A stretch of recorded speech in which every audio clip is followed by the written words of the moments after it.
l'émission Saveurs divines. Cette bonne nouvelle du royaume sera prêchée dans le monde entier pour servir de témoignage à toutes les nations. Alors viendra la fin. Ce pain céleste vous est présenté par Immaculée Niraneza. Shalom, shalom, mes bien-aimés qui écoutent l'émission Saveurs divines. Que la grâce de notre Seigneur soit avec vous. Bienvenue donc dans cette émission.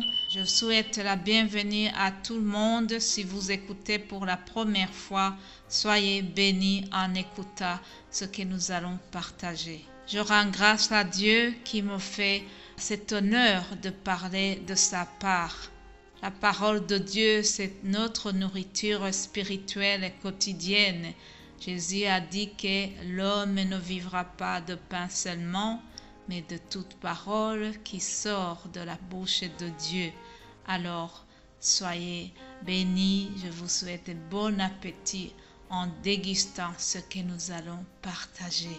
Je rappelle le thème de notre semaine se trouve dans Matthieu 6, 33, où on nous dit que nous devons chercher d'abord le royaume de Dieu et que le reste nous sera donné en surplus.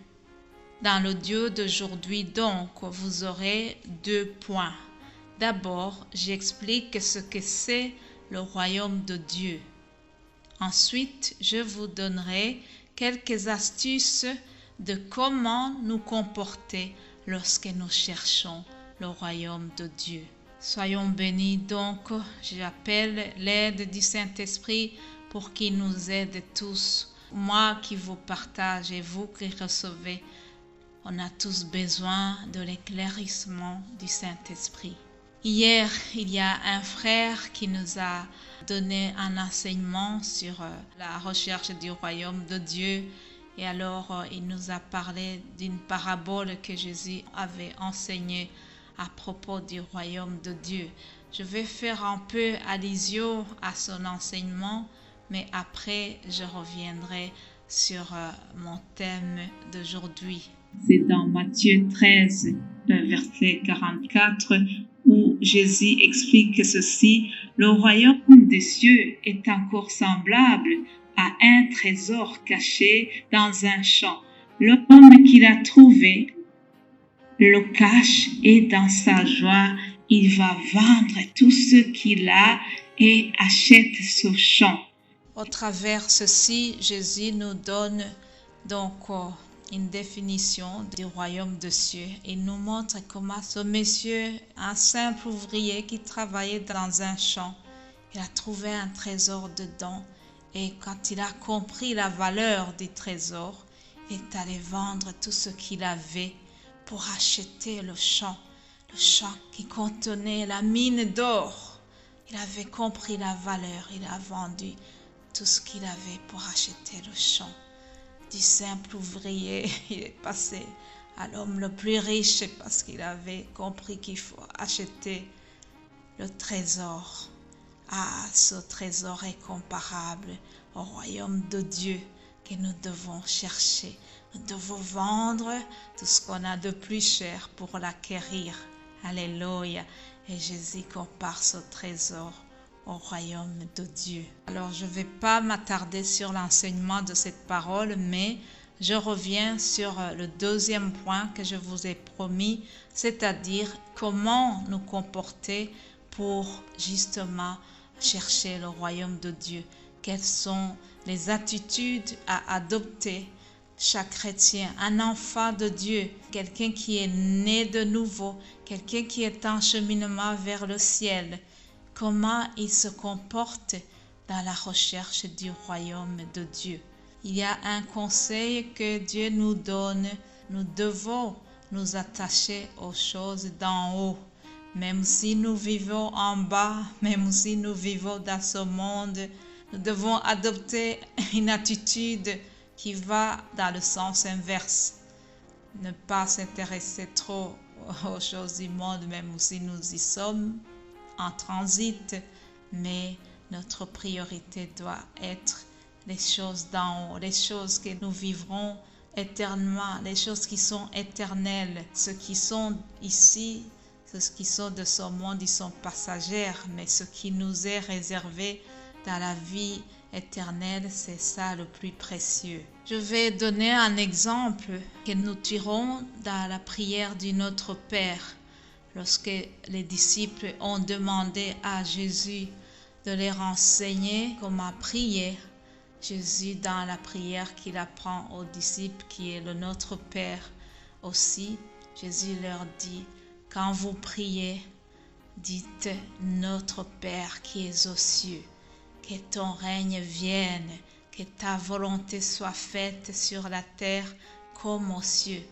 Vous voyez, Jésus commence à leur apprendre qu'il faut adorer de notre Père. Nous devons d'abord adorer notre Dieu en lui disant qu'il est notre Père. Et lorsque nous appelons le règne du Père, nous reconnaissons que c'est lui qui est prioritaire. Nous l'adorons, nous le louons, nous lui donnons d'abord sa juste place, sa juste valeur, avant de passer aux besoins quotidiens. Donc, dans les 3 premiers versets, déjà dans les 3 phrases qui commencent, le Notre Père, Jésus est en train de nous enseigner comment d'abord honorer le Père, comment mettre la priorité à Dieu, mettre la priorité à son royaume et à son règne. Jésus leur demande de dire que ton nom soit sanctifié, que le nom de Dieu soit sanctifié. Sanctifier le Père, nous devons reconnaître qu'il est saint. Tout cela, c'est vraiment mettre la priorité à l'adoration de Dieu et lui donner sa première place avant de passer à la demande des choses matérielles. Donne-nous notre pain de ce jour. Tout ce que nous demandons après, ça vient dès que nous avons d'abord honoré Dieu. Maintenant, chers amis, je vous pose juste une question. Je me la pose moi-même, je réfléchis à mes attitudes de chaque jour. Comment est-ce que je me comporte dès mon lever? Quel est le geste que je fais quand je commence ma journée? Avant de quitter mon lit, je me connecte à Dieu. Au lieu de sauter sur mon percorateur pour mettre le café en route, ou bien avant d'aller mettre la radio en route, qu'est-ce que je fais en quittant mon lit? D'abord, je fais ma prière. Je me connecte à Dieu. Je le remercie pour la nuit qui vient de s'écouler. Je lui demande ma protection pour la journée qui commence. Je lui remercie pour ce que je vais vivre. Je confie mes activités de la journée à mon Dieu. Voilà. Dès que j'ai fait cette prière, dès que j'ai fini de parler à Dieu, alors je peux seulement aller et ouvrir mon téléphone, ouvrir mon GSM et commencer à communiquer avec le monde extérieur. Et voilà, chacun a sa manière de faire. En tout cas, si nous sommes en recherche du royaume de Dieu, si nous mettons la priorité à notre Dieu, voilà, en tout cas, un des conseils que je vous donne, c'est de procéder d'abord par la connexion avec le ciel avant de se connecter à toute autre chose. Voilà, chers amis, pour l'émission d'aujourd'hui, je ne serai pas plus longue que ça. Je ne prétends pas être meilleure que vous. J'ai donné quelques astuces, mais nous avons tous besoin de grandir ensemble, que le Saint-Esprit nous vienne en aide. Je vais terminer juste sur cette promesse que Jésus a donnée à l'apôtre Pierre. Il lui a dit, je te donnerai les clés du royaume des cieux. Ce que tu lieras sur la terre sera lié dans les cieux. Et ce que tu délieras sur la terre sera délié dans les cieux.